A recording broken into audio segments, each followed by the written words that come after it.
The Black Death, the apocalypse that accidentally built the modern world. In the year 1347, Europe was not preparing for progress, it was preparing for death. Ships arrived at Mediterranean ports carrying silk, spices, and something far more terrifying. Sailors staggered ashore covered in black swellings. Within days, entire neighborhoods were silent.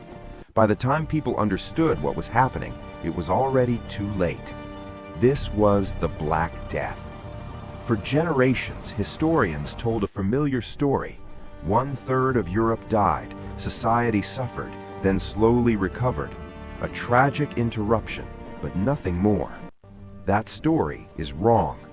Modern research, using manorial records, tax rolls, and computer-assisted demographic modeling, reveals a truth far more disturbing. By 1350, Western Europe lost nearly half its population. In England alone, the population collapsed from about 4.8 million to 2.6 million in just 3 years. Continued plague outbreaks pushed it down further to 1.9 million by 1450. France, Scandinavia, Egypt, evidence points in the same direction.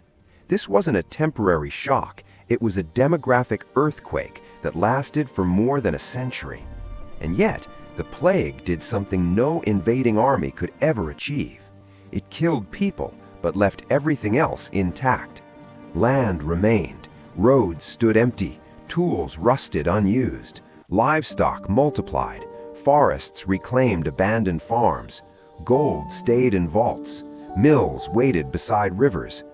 So when the dying stopped, survivors inherited a world where everything per person had doubled: land, resources, opportunity. The result was not collapse, it was transformation, a world rewritten by absence. Labor suddenly became the most valuable commodity on Earth. Peasants demanded wages their ancestors could never imagine. Serfdom weakened. Lords competed for workers.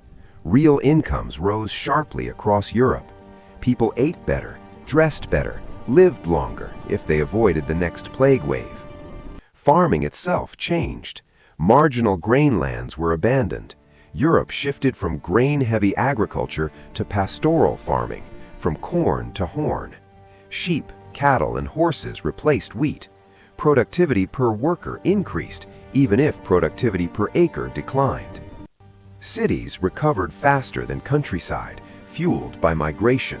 Trade expanded, interest rates fell, demand surged, not just for necessities, but for luxury and comfort.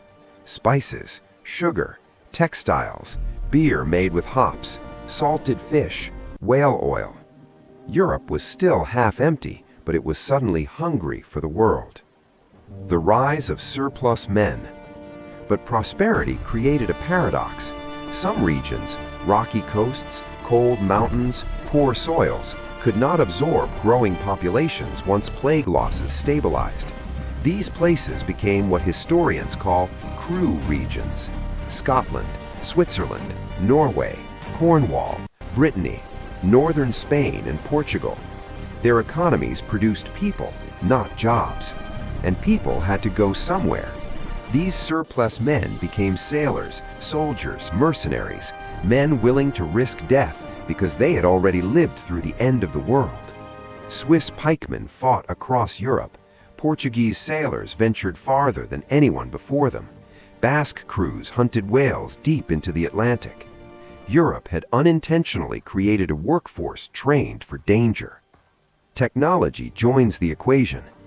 At the same time, Europe quietly embraced labor-saving power. Watermills replaced muscle. Sail-only ships replaced oars. Cannons replaced walls. Guns replaced bows. This was not an industrial revolution. There were few new inventions, but existing technologies were used differently to save manpower.